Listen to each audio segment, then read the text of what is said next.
امداد باہمی، ٹھیک ہے. اسلامی معاشرے میں امداد باہمی کو بہت اہمیت حاصل ہے، یعنی کہ اگر آپ لوگوں کی زکوٰۃ اور انفاق یعنی کہ فی سبیل اللہ یعنی کہ آپ اللہ کے راستے میں دیتے ہیں تو اس سے بھی مطلب کہ امداد جو باہمی کا سلسلہ ہے اسلامی معاشرے میں پیدا ہوتا ہے. اور یہ تھا فرسٹ ماڈیول یعنی کہ 100 ماڈیول جو ہے یعنی کہ اسلامی معاشرے کی خصوصیات. ماڈیول نمبر 2 ٹاپک کیا ہے 100 اور اسلامی معاشرے کی خصوصیات. تو اسلامی معاشرے کی خصوصیات میں سب سے پہلے ہے اخوت کا مفہوم، ٹھیک ہے. اخوت جو ہے وہ عربی زبان کا لفظ ہے جو کس سے نکلا ہے؟ اخ سے نکلا ہے، الف اخ سے نکلا ہے اور جس کے معنی ہے بھائی چارے کے، ٹھیک ہے. اور اصطلاح میں اخوت سے مراد تمام مسلمان جو ہیں آپس میں کیا ہے؟ بھائی بھائی ہیں، خواہ وہ دنیا کے کسی بھی کونے میں رہتے ہوں یا ان کا تعلق کسی بھی ملک سے، کسی بھی نسل سے، کسی بھی قوم سے کیوں نہ ہو، ٹھیک ہے. تو اس لیے اخوت کا مطلب ہوتا ہے بھائی چارہ، ٹھیک ہے. اس کے بعد ہے اخوت کی اہمیت و وصیت کیا ہے. تو اخوت کی جو اہمیت و وصیت ہے یعنی کہ اللہ تعالیٰ نے خونی بھائی چارے کے علاوہ تمام مسلمانوں کو چاہے وہ دنیا کے کسی بھی حصے میں رہتے ہوں سب کو ایک دوسرے کا جو ہے بھائی قرار دیا ہے، ٹھیک ہے. یہ ہے اخوت کی اہمیت و وصیت، ٹھیک ہے. اس کے بعد اس آیت کا ترجمہ آپ نے یاد کر لینا ہے کہ مسلمان کا بھائی ہے. اس کے بعد ہے رشتہ اخوت کی پہچان. یہ کس سب میں آ رہا ہے؟ اسلامی معاشرے کی خصوصیات بیان ہو رہی ہیں. سب سے پہلی اخوت کی اہمیت، اس کے بعد رشتہ اخوت کی پہچان، اس کے بعد صلح کا حکم اور تنازعات کی ممانعت، ٹھیک ہے. یہ سب اس میں آئیں گی اسلامی معاشرے کی خصوصیات میں. سب سے پہلے تو ہم یہاں پہ پڑھ لیتے ہیں کہ رشتہ اخوت کی پہچان یعنی کہ مسلمانوں کے رشتہ اخوت کی پہچان ان کے باہم رویے سے ہوتی ہے، ان کے سلوک سے ہوتی ہے، ان کے نرم سلوک سے ہوتی ہے، ٹھیک ہے. اور اس کے بعد ہے صلح کا حکم اور تنازعات کی ممانعت یعنی کہ رشتہ اخوت میں مضبوطی اور پائیداری کو فروغ دینے کے لیے باہمی تنازعات اور ناچاکی کی صورت میں بھائیوں میں ایک طرف صلح کا حکم دیا گیا اور دوسری طرف آپس میں تنازعات سے مکمل ممانعت کا حکم دیا گیا. یہ بھی ایم سی کیو کے حوالے سے بھی آپ نے یاد رکھنا ہے کہ ایک طرف جو ہے وہ کس کا حکم دیا گیا ہے؟ مطلب کہ ناچاکی کی صورت میں بھائیوں میں ایک طرف جو صلح کا حکم دیا گیا اور دوسری طرف جو ہے وہ تنازعات میں عمل یعنی کہ ممانعت کا حکم دیا گیا، ٹھیک ہے. اور نیکسٹ جو ہے ہمارے پاس یہاں پہ اثار اور قربانی یعنی کہ اسلام میں رشتہ اخوت کی بنیاد جو ہے وہ اثار اور قربانی پر رکھی گئی ہے، ٹھیک ہے. جس اتنی یہ کر لینی ہے. اس کے بعد ہے کہ مومن اور مومن کا آئینہ یعنی کہ نبی کریم صلی اللہ علیہ وسلم نے ارشاد فرمایا کہ مومن جو ہے یہ اس کی خصوصیات میں آپ نے ایڈ کرنا ہے نیم مومن اور مومن کا آئینہ. تو اس میں آپ نے جسٹ اتنا ہی لکھ دینا ہے کہ مومن اور مومن کا آئینہ ہے اور مومن جو ہے مومن کا بھائی ہے، ٹھیک ہے. یہ ایم سی کیو کے حوالے سے بھی ہے کہ مومن جو ہے مومن کا کیا ہے تو وہ بھائی ہے، ٹھیک ہے. اور وہ اس کی جائیداد کی نگرانی کرتا ہے اور اس کی غیر موجودگی میں اس کی کیا کرتا ہے؟ حفاظت کرتا ہے، ٹھیک ہے. اور اس کے بعد ہے اسلامی اخوت کے تقاضے کے ہیں. یہاں تک تو اس کی خصوصیات ہو گئی، ٹھیک ہے. اور اس کے بعد ہے اسلامی اخوت کے یہاں سے تقاضے شروع ہو جائیں گے یعنی کہ اسلامی اخوت کے تقاضے کون کون سے ہیں.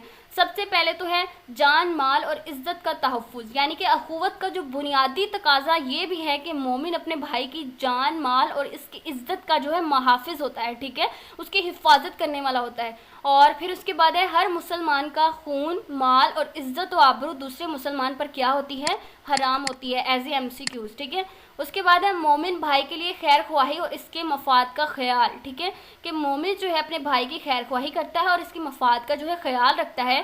اپنی پسند کے درجے کے مطابق دوسرے مسلمان بھائی کے مفاد کا خیال رکھنا، اپنی پسند اپنی جیسی چیز دینا ویسے ہی اپنے بھائی کی بھی چیز دینا، ٹھیک ہے. اس کے بعد نبی کریم صلی اللہ علیہ وسلم نے مومنوں کے رشتے اخوت میں مضبوطی اور دوام کے لیے ایک ہی حدیث میں ایک مسلمان پر دوسرے مسلمان کے 6 حقوق جو ہیں بیان کیے ہیں. تو آپ نے یہ ایم سی کیو کے حوالے سے ہیں کہ ایک مسلمان کے دوسرے مسلمان کے کتنے حقوق ہیں؟ تو وہ ہیں 6 حقوق. اور وہ کون کون سے ہیں؟ سب سے پہلے تو ہے مومن کے مومن پر 6 حقوق ہیں اور جب وہ بیمار ہو یعنی کہ یہ لانگ کوسچن بھی آ سکتا ہے، ٹھیک ہے. تو آپ نے اچھے سے یاد کرنا ہے یعنی کہ جب بیمار ہو تو اس کی عیادت کرے، جب مر جائے تو اس کے جنازے میں شریک رہے، جب دعوت کرے تو اسے قبول کرے، جب اس سے ملے تو اسے سلام کرے، جب چھینکے اور الحمدللہ کہے تو جواب میں سننے والا جو ہے وہ یرحمک اللہ کہے، ٹھیک ہے. اور اس کی خیر خواہی کرے تو خواہ اس کی پیٹھ پیچھے ہو یا سامنے ہو یعنی کہ یہ نہیں کہ اس کی پیٹھ پیچھے کچھ اور ہو اور سامنے کچھ اور ہو، تو پیٹھ پیچھے بھی اس کی جو ہے خیر خواہی ہی کرے، ٹھیک ہے. اس کے بعد ہے یہ تو ہو گئی اس کے یعنی کہ 6 جو تقاضے ہیں حقوق کے مسلمان کے دوسرے مسلمان پر، یہ اچھے سے یاد کرنے ہیں، امپورٹنٹ ہیں. اس کے بعد ہے منافع اخوت چیزوں سے ممانت یعنی کہ کون کون سی چیزوں سے منع کیا گیا ہے منافع اخوت میں.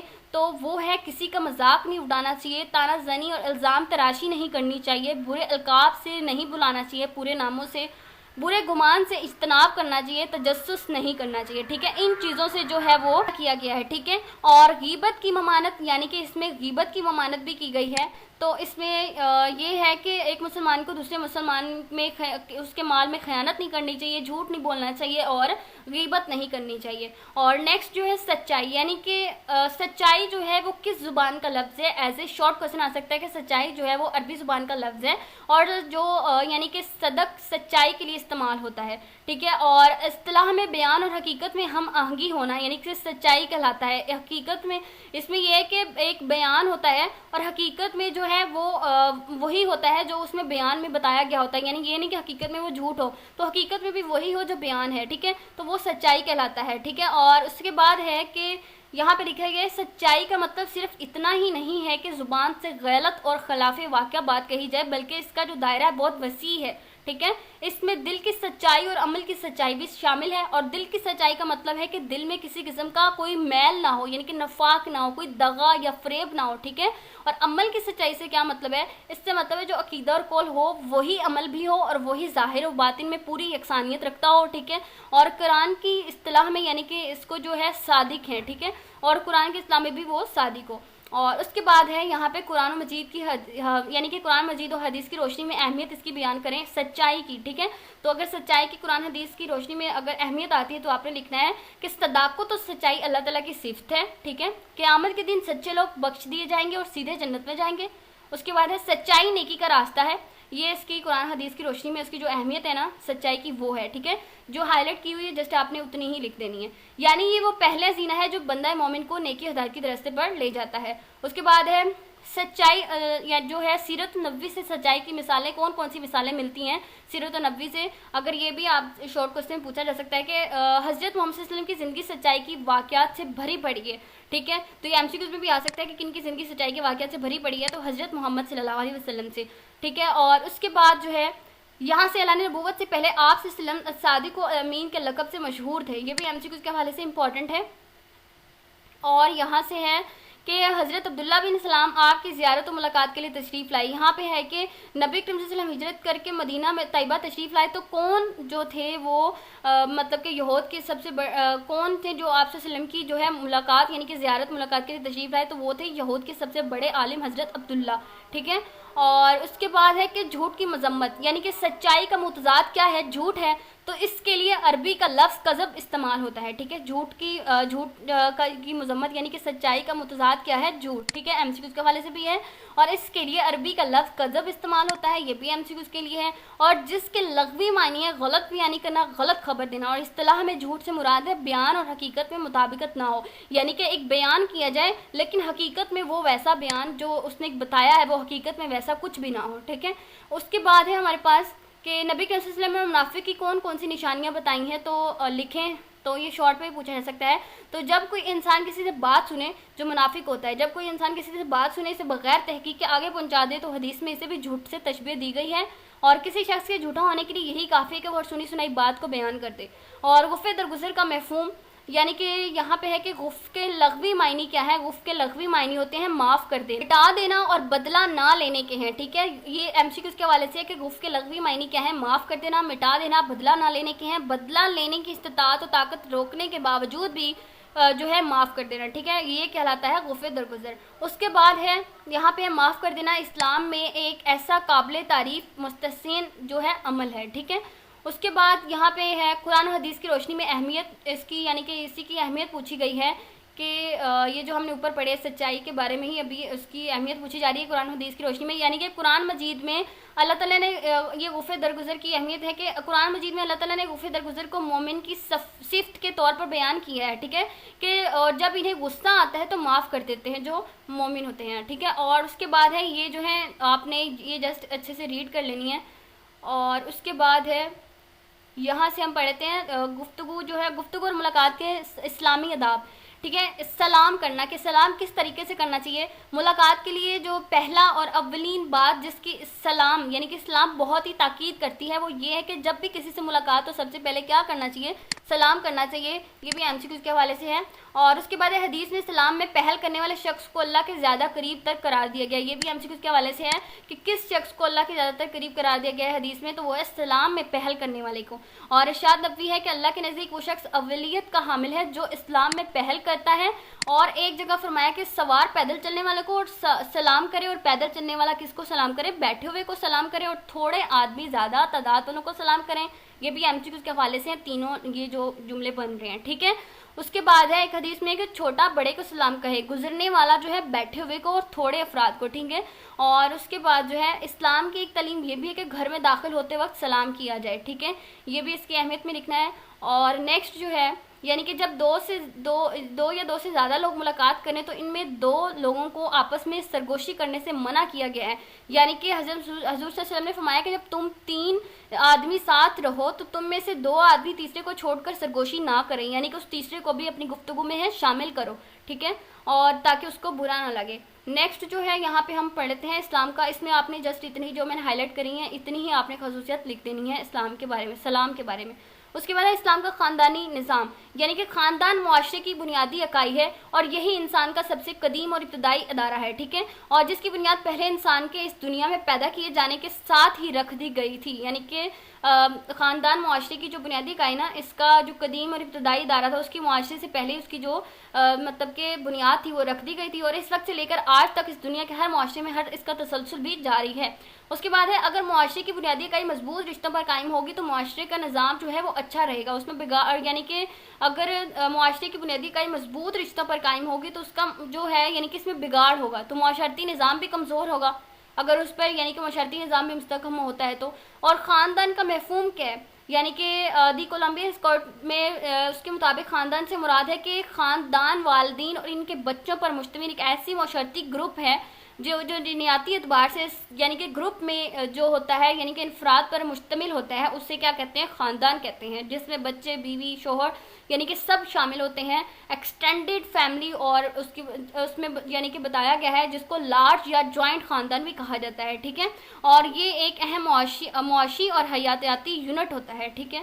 اور اس کے بعد اس کی تعریف کیا ہے خاندان کی, یعنی کہ اس میں ہے کہ افراد کا ایسا گروہ, کم سے کم 2 افراد, میاں بیوی یا زیادہ افراد جو کسی رشتے کی بنیاد پر ایک گھر میں اکٹھے رہتے ہوں, اسے خاندان کہتے ہیں. ٹھیک ہے.